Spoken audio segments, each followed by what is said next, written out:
This is ChangeMakers with Katie Gore, finding the right solutions for the affordable housing community. Welcome back to my conversation with Doug Menges, the Executive Vice President of Many Mansions. We've been talking about Many Mansions' mission to provide homes and inspire hope through quality affordable housing, services, and education around Ventura and Los Angeles counties. Now, Doug, let's get into your highly publicized Mountain View apartments. Can you break down what it looks like and how it came together? I love to talk about Mountain View. My wife and I have 6 kids, and Mountain View was my 7th child. So it's 77 units of multifamily rental apartments. It has 19 3-bedrooms, 21 2-bedrooms, and the rest 30-something 1-bedroom apartments. It's on 3 acres of land. It's right on the highway as you go into Fillmore, California, which is across the ridge from Thousand Oaks. So that's the technical description. When we first bought the land, and we bought it for a very good price 7 years ago, it was subject to several developers trying to build on it, and they walked away because right in the middle of this otherwise flat piece of property was this 16.5-foot gully that bisected the land. And I know it's 16.5 feet because I crawled down there with a tape measure once to go, I wonder what we could do with this. That's how it started. We bought this piece of property thinking, we may be able to make this work. It had several advantages. One, it was listed on the city of Fillmore's overall plan. Every city in California has to file a housing element as part of their overall plan for their city. And right there, where Mountain View was going to be built was this piece of property that said, yes, one day this could be suitable for affordable housing. So we had that going for it. We had the support early on. We had the support of neighbors because I went door to door and asked neighbors what they thought of having us build there. I have to give most of the credit, though, to the city. The city of Fillmore was always available to sit down.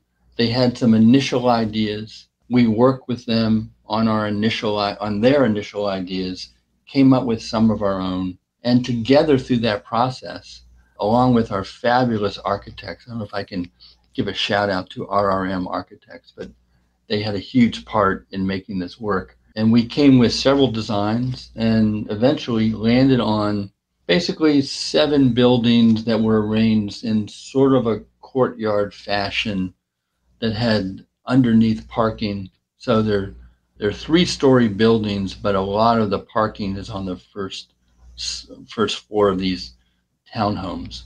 And the city was very clear. They did not want this to look like an apartment block. They wanted it to look like townhomes. They wanted it to look like, frankly, condos. And so we built it such that inside it's an apartment building, but to look at it from the street or from the parking lot, it looks like a series of townhomes that could be in Nantucket or Montecito. And that, with the color scheme that the city came up with, I have to give them full credit. It looks like you're on some beach somewhere. It's just absolutely gorgeous.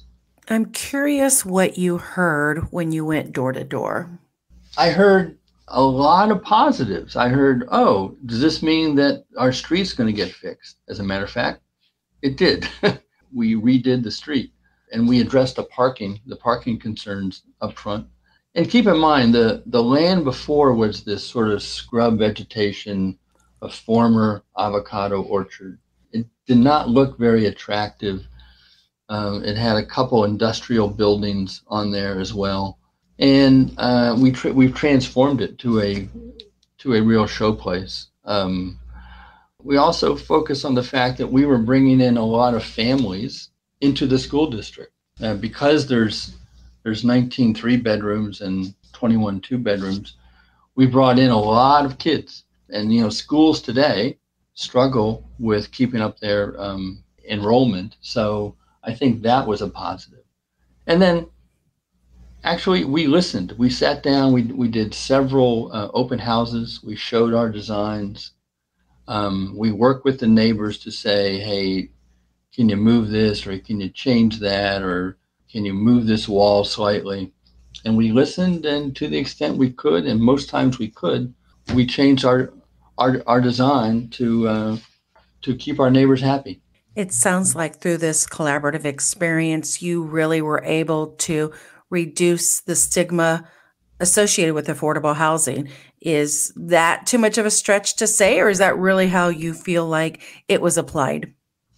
The city manager of Fillmore says that this has become their model of how housing, any kind of housing, is built in Fillmore. And city managers typically don't say things like that Right. unless they mean it. We also worked with local artists too. We hired a local Fillmore artist to paint a mural in our community room, big, I'd say 12-foot by 9-foot wall that depicted everything that a child, in the Fillmore school district would see and would think about, even aspirational things like space travel. So we tried to incorporate a lot of what was going on in Fillmore into the overall design. Excellent. I love hearing that. It really speaks to every affordable housing practitioner and community developer's heart when you can see all of those pieces come together. I'm curious also what the funding layers or how the project financially became feasible. Well, again, it's one of those classic multiple layers. We have traditional debt from a permanent lender. We have something called federal tax credits, which are really part of any major project these days. These are tax credits that have been around ever since our first development, back in the 70s, back in the, I guess, late 70s, early 80s. And tax credits are just that. They're investor-led funding for which the investor gets a low-income tax credit to write off their other income. We also have money from the state, which helped a lot.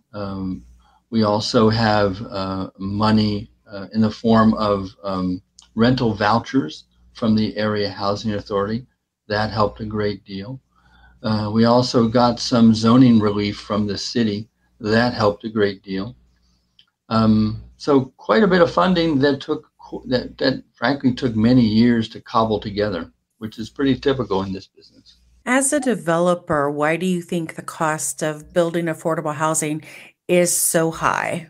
Well, it is high. We talk about the cost per unit, and to the uninformed, the response we get is always, I could build a single family home for that. Why don't you give me $50 million and I can build a lot of homes and house people, which of course is not the way it works. Things are expensive these days because, again, going back to the 5 forces that really rule affordable housing, the type of land that is needed to make affordable housing less expensive simply isn't available. Typically, we're building on an acre or less. So you need density. You need scale in this business to make things more reasonable. And all those funding sources, well, guess what? All those funding sources come with their own lawyers. And so on a construction closing call, which typically is 30 plus people, half of whom are attorneys, all of whom we pay their bills. So the structural impact causes things to be expensive. And then You know, those neat features like energy and water, all the rest, well, those are expensive. I mean, they're meant to last a long time, but the cost of building those things up front is much more expensive than if we were simply to put up 3-story block apartments. So it's really the structure that makes it expensive. You know, there's some ways around it. Right now, we've just started a modular construction project in Camarillo, outside of Camarillo, where the units themselves are built offsite and then trucked down the highway and then fit together like blocks, um, which makes it, you know, a little cheaper. It makes it go a lot faster. So we're trying to do things to manage the costs, but it's going to be more expensive than a typical market rate apartment. And all of those layers are appropriately watching risk and due diligence, and they're building in that structure appropriately, but all of that is also adding to the length of time it takes to do that, which also is raising up the cost. So the modular aspect that you mentioned, I'm sure, is reducing at some levels the that lead time.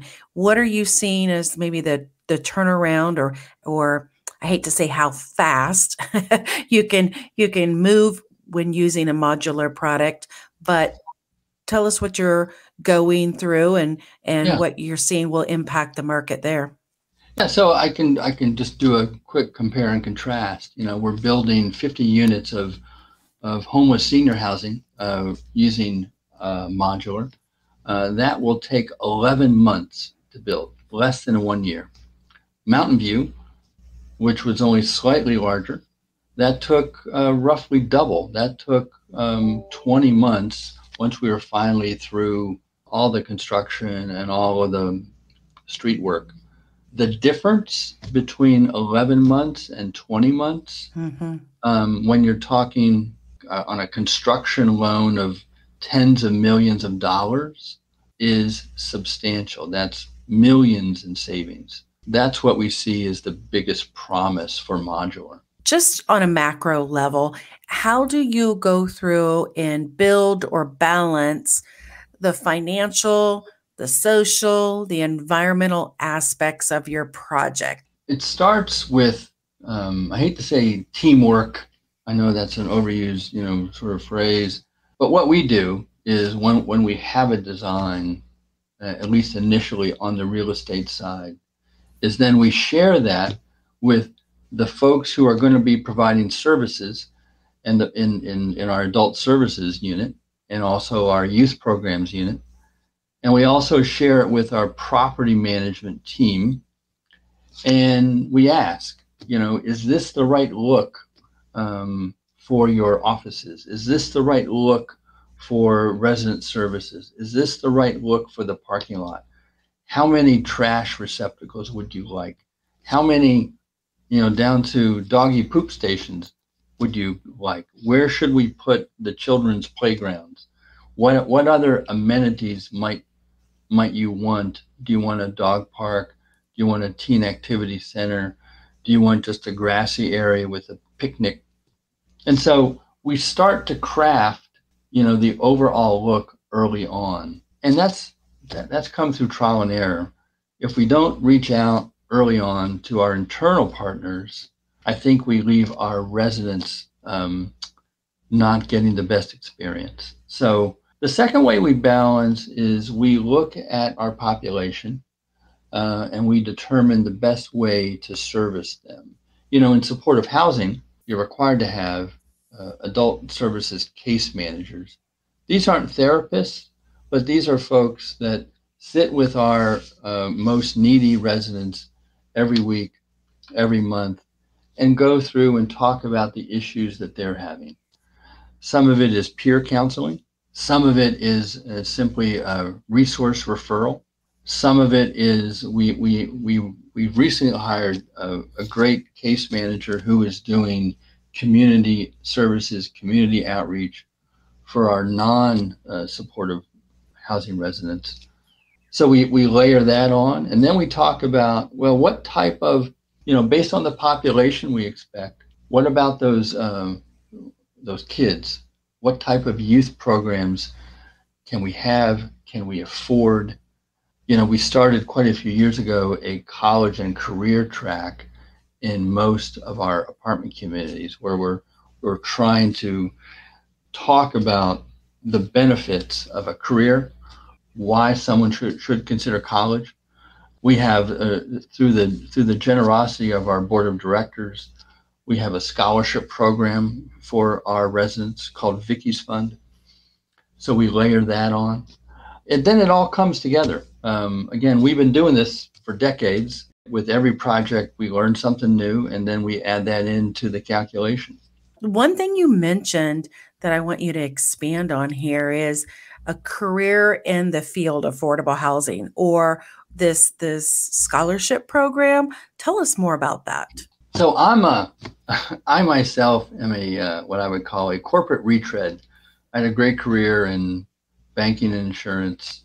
I started here, not quite 10 years ago, as a junior project manager, starting all over again because I love affordable housing. We try to attract people that are curious, that want to fix things, that maybe have some good project skills, but are great people that collaborate, that want to work as a team. You're not going to find any solo artists, any successful solo artists in any successful affordable housing companies. And through our scholarship program, we're trying to get kids into college and then come back. We have several of our youth program counselors that started out and in the third grade in our homework club. We're seeing a lot of interest to come back and help us manage and help the next generation. As you mentioned, you've got such a wide, impressive background in finance, accounting, real estate. You called yourself a corporate retread, which is really classic there. What inspired you in the beginning, though, to really join Mini Mansions? Back in the dark ages, which is 1989, I was graduating with an MBA from Harvard Business School. I had taken 1 year, my last year, and done an independent study in affordable housing. I worked with some organizations in Boston. Boston was having a kind of a resurgence, a renaissance, if you will, back then, of developing affordable housing, and it just stuck with me. I was doing probably the worst, most scattered job search in the world back then. I didn't know what I wanted to become, but I thought I would want to get into affordable housing development. There was a guy based on the West Coast, and his name was Don Turner. He was working at a big affordable housing developer called Bridge Housing, based in the Bay Area at the time. Don Turner, I consider him the godfather of affordable housing. They now have named the Turner Center at Berkeley after Don Turner. I called him up, like any sort of, MBA hotshot, full of himself student. I called him up. I was coming out to the East Coast to talk to, I forget now, some software company. And he answered his own phone. And I said, Mr. Turner, he said, call me Don. I said, Don, I'm coming out to the West Coast. I want to sit down with you and talk about affordable housing, maybe a career in affordable housing. Don had 3 degrees from Harvard. I only had 1. And he said, hey, when are you coming out? I'll we're right by the airport. I can pick you up. I can give you a tour. I'm like, that is fantastic. And then I didn't follow through. I didn't. I got busy. I forget, it was either Hewlett Packard or who knows, Intel.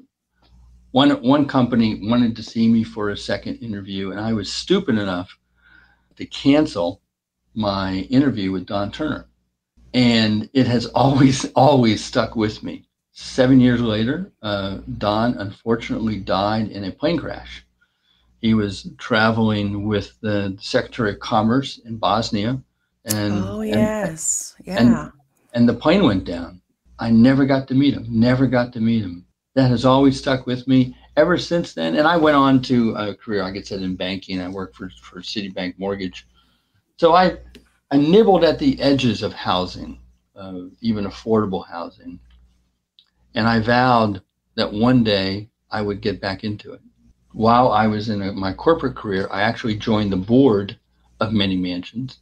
And then when I retired, I became their junior project manager.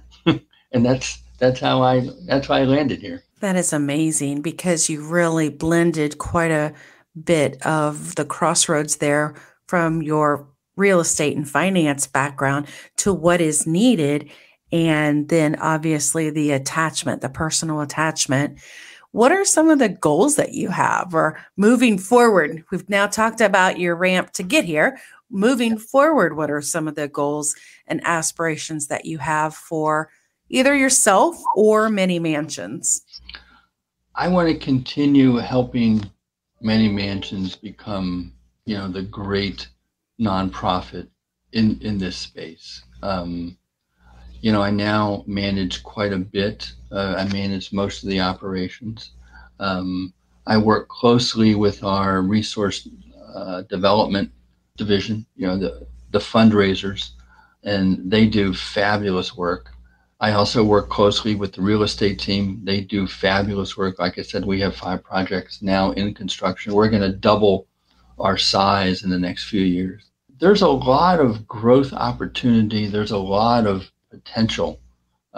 If you're interested in, having this dynamic career, you can do a lot of things. This is a great place to be.